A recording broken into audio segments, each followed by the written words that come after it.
Hello, everyone, and welcome back to reading, through right now it's mythology. Thought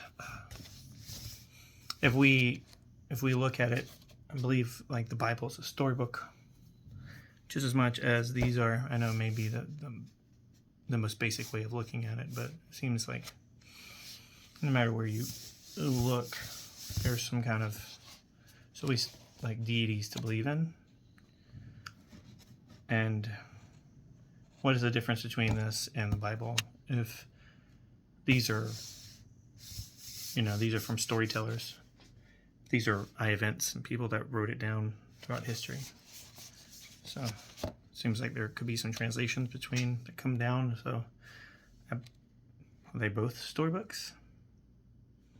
Guess it's what you choose to believe, I suppose, or what moves you to make the right choices to live a proper life. Anyway, so we're going to start kind of we start with Artemis, kind of work our way through. And then, and then as things come up, I'll talk about it. So making some good, these are like the introductions for the gods that are here. I have noticed that there's a lot more as pages go about more storytelling and things. So let's see what's going on. So Artemis was Apollo's twin sister, the daughter of Zeus and Leto. She was one of the three maiden goddesses of Olympus.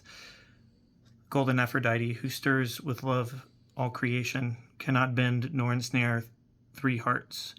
The pure maiden Vesta, gray-eyed Athena, who cares but for war and the arts of craftsmen. Artemis, the lover of woods and the wild chase over the mountains. She was a lady of the wild things, huntsman in chief to the gods, an odd officer for a woman. Like a good huntsman, she was careful to preserve the young. She was the protectress of the dewy youth everywhere. Nevertheless, with one of those startling contradictions so common in mythology, she kept the Greek fleet from sailing to Troy until they sacrificed a maiden to her. In many another story, too, she is fierce and revengeful. On the other hand, when women died in a swift and painless death, they were held to have been slain by her silver arrows. As Phobos was the sun, she was the moon, called Phoebe and Selene. Neither name originally belonged to her. Phoebe was a Titan, one of the elder gods. She was to Selene, a moon goddess indeed. But not connected with Apollo. She was a sister of Helios, the sun god, with whom Apollo was confused. In the later poets, Artemis is identified with Hecate. She is the goddess with three forms: Selene in the sky, Artemis on earth, and Hecate in the lower world, and in the world above when it is wrapped in darkness. Hecate was the goddess of the dark of the moon, the black nights when the moon is hidden.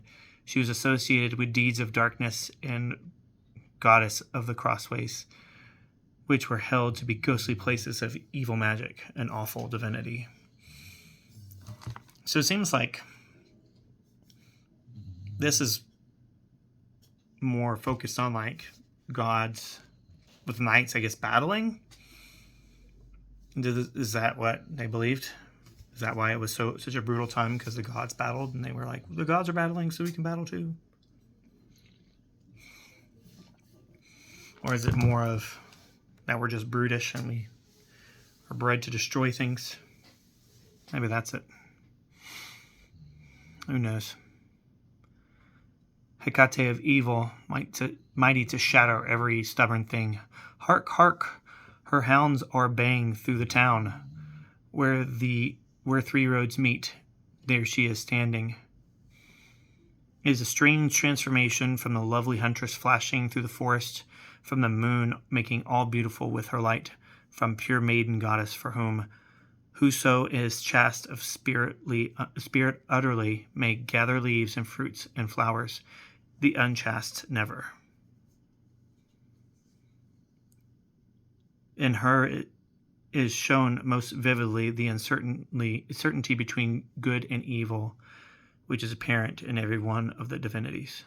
The cypress was sacred to her and all wild animals, but especially the deer.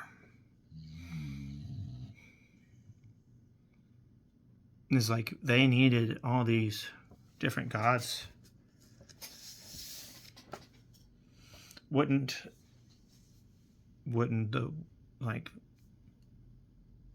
God, the one in Christianity, or the one that I'm not sure if other religions worship the same God, but like all wrapped up into one package instead of split out. So it'd be like all of them together, right? The next one is Aphrodite, or maybe it's not, because there's a lot of different stuff in here, and maybe this one doesn't need a title. Maybe the God that Christians follow doesn't need to have this stuff. Maybe it's just I am literally everything, anything you can think of. But these are segmented out, and they're good. They have like backstories, and they have like stuff that's sacred to them. But these are like the stories of their lives and the stories of them. So I guess that would be a distinction between the two. So next one is Aphrodite, the goddess of love and beauty, who beguiled all, gods and men alike. The laughter-loving goddess, who laughed sweetly or mockingly at those her wiles had conquered. The irresistible goddess who stole away even the wits of the wise.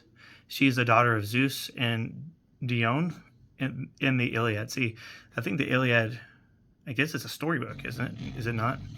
But in the later poems, she is said to have sprung from the foam of the sea, and her name was explained as meaning the foam risen. That's silly. Aphoros is foam in Greek. This sea birth took place near Cytherea, from where she was wafted to Cyprus. Both islands were ever after sacred to her, and she was called Cytherea or Cyprin as often as her proper name. Interesting. One of the Homeric hymns calling her beautiful golden goddess says her. The breath of the west wind bore her over the sounding sea, up from the delicate foam to wave-ringed Cyprus, her isle, and the hours golden weathered welcomed her joyously. They clad her in raiment immortal and brought her to the gods. Wonder seized them all as they saw violet-crowned Cytherea. Interesting. The Romans wrote of her in the same way. With her, beauty comes. The winds flee before her, and the storm clouds. Sweet flowers embroider the earth. The waves of the sea laugh. She moves in radiant light. Without her, there is no joy nor loveliness anywhere. And this is the picture the poets like best to paint of her. She had another side, too. It was natural that she could cut a poor figure in the Iliad, where the battle of heroes is the theme. She is a soft, weak creature there, whom a mortal need not fear to attack. In later poems, she is usually shown as a treacherous and malicious. Wow. Exerting a deadly and destructive power over men. Dang. I guess they get bored, just going about it. That's wild. In most of the stories, she is the wife of Hephaestus, the lame and ugly god of the forge. The myrtle was her tree, the dove her bird, sometimes too the sparrow and the swan. It's like, do any of them not go to battle? Or are they all just like battle gods? Zeus was his father, and Maia, daughter of Atlas, his mother. Because of a very popular statue, his appearance is more familiar to us than any other god. He was graceful and swift of motion. On his feet were winged sandals. Wings were on his low-crowned hat, too, and on his magic wand. I gotta see what that is. It seems important. The caduceus. He was Zeus's messenger, who flies as fleet throughout his bidding. Of all the gods, he was the shrewdest and most cunning. In fact, he was a master thief who started upon his career before he was a day old. So we got thieves and murderers. And people look up to these people. Seems about right. It's like it's here. This was true. It's kind of wild. People worship these people, these gods. That's what they believed, that they just killed or stole things. That's not what you want to teach people. It seems counterintuitive to worship this stuff. The babe was born at the break of day, and ere the night fell, he had stolen away Apollo's herds. Yeah, stolen away. Zeus made him give them back, and he won Apollo's forgiveness by presenting him with the lyre, which he had just invented, making it out of a tortoise's shell. Perhaps there was some connection between that very early story of him and the fact that he was god of commerce and the market, protector of traders. An odd contrast to the idea of him, he was also the solemn guide of the dead, the divine herald who led the souls down to their last home. He appears oftener in the tales of mythology than any other god.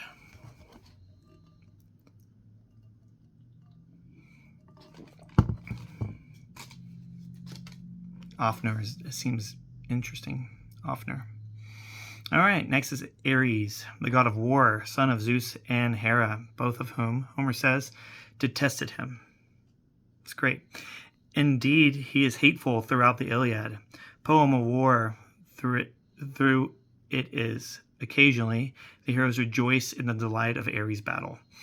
But far oftener, in having escaped the fury of the ruthless god, Homer calls him murderous, blood-stained, the incarnate curse of mortals, and strangely a coward, too, who bellows with pain and runs away when he is wounded.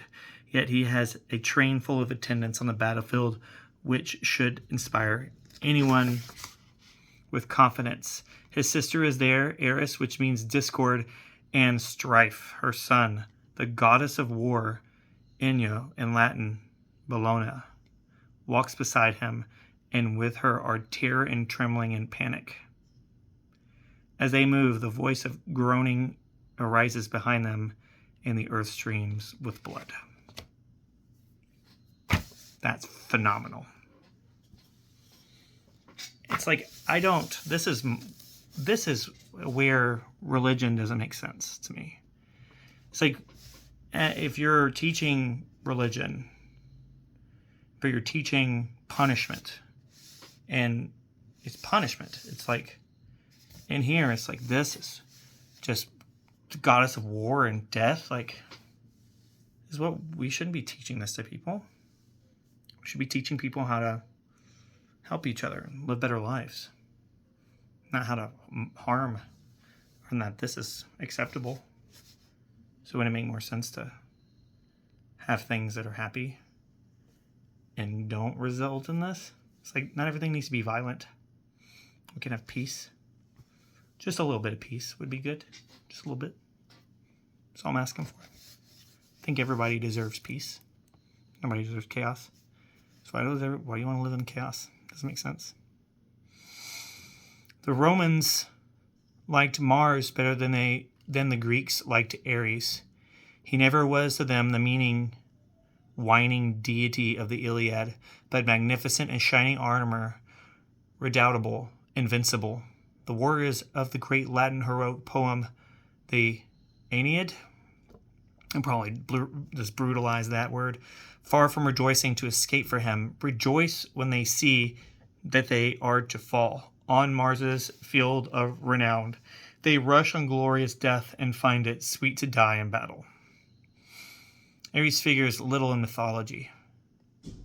In one story, he is the lover of Aphrodite and held up to contempt by the Olympians by Aphrodite's husband, Hephaestus, but for the most part, he is little more than a symbol of war. He is not a distinct personality. Like Hermes or Hera or Apollo, he had no cities where he was worshipped. The Greeks said vaguely that he came from Thrace, home of a rude, fierce people in the northeast of Greece. Appropriately, his bird was the vulture. The dog was wronged by being chosen as his animal. Great. These sound like great things to worship. But, I mean, was it so violent in those times? And this is what it was? Because this is what they just knew? It's like just brutality. Was there ever a time of peace? Like, truly? Has there always been brutality? We're going to keep going with Hephaestus now. Is the god of fire, sometimes to be said the son of Zeus and Hera, sometimes of Hera alone, who bore him in retaliation for Zeus's having brought forth Athena. Among the perfectly beautiful immortals, he only was ugly. He was lame as well. In one place in the Iliad, he said that his shameless mother, when he saw that he was born deformed, cast him out of heaven. In another place, he declares that Zeus did this, angry with him for trying to defend Hera. The second story is better known because of Milton's familiar lines. Throw by anger Jove, I can't. Sheer o'er the crystal battlements. From morn to noon he fell, from noon to dewy eve, a summer's day, and with a setting sun. Dropped from the zenith like a falling star on lemons of the Aegean Isle. These events, however, were supposed to have taken place in far distant past. In Homer, he is in no danger of being driven from Olympus. He is highly honored there. The workman of the immortals, their armorer and smith, who makes their dwellings and their furnishings as well as their weapons. In his workshop, he has handmaidens he has forged out of gold who can move and who can help him with his work. In later poets, his forge is often said to be under this or that volcano and to cause eruptions. His wife is one of the three graces in the Iliad called... I am not sure. I gotta pause it. That is... Okay, I'm going to try this. I'm going to try to say this word. Forgive me if I butcher it. I just looked up the pronunciation. Akalea. I know it's probably wrong. In the Odyssey, she is Aphrodite. He was a kindly, peace-loving god, popular on earth as in heaven. With Athena, he was important in the life of the city. The two were the patrons of handicrafts, the arts which, along with agriculture, are the support of civilization. He, the protector of the smiths, as she of the weavers. When children were formally admitted to the city organization, the god of ceremony was Hephaestus. This one is Vesta. She was Zeus's sister, and like Athena and Artemis, a virgin goddess. She has no distinct personality, and she plays no part in the myths. She was the goddess of the hearth, the symbol of the home, around which the newborn child must be carried before it could be received into the family. Every meal began and ended with an offering to her. So, I mean, it seems pretty important. Vesta in all dwellings of men and immortals, yours is the highest honor, the sweet wine offered, first and last in the feast, poured out to you duly, never without you can gods or mortals hold banquet. So it feels like she's pretty important. Everybody likes to eat. Each city, too, had a public hearth sacred to her, where the fire was never allowed to go out. If a colony was to be founded, the colonists carried with them coals from the hearth of the mother city, with which to kindle the fire on the new city's hearth. In Rome, her fire was carried by 6 virgin priestesses called Vestals. And we're going to stop there for today. And I mean, it's just very interesting how there's punishment and hurt, war, and death. But where's the positivity? Where's the... This got to be positive. There's got to be positivity out there somewhere. You can't just be surrounded by death and hurt and punishment. Fire and brimstone, man. Maybe telling people that if they don't do stuff, they're going to die and go to, go to prison or whatever, go to hell. Maybe we should try more positive stuff. I don't know. Anyway, thank you for coming to see me. I hope you have a good day, and we'll see you next time.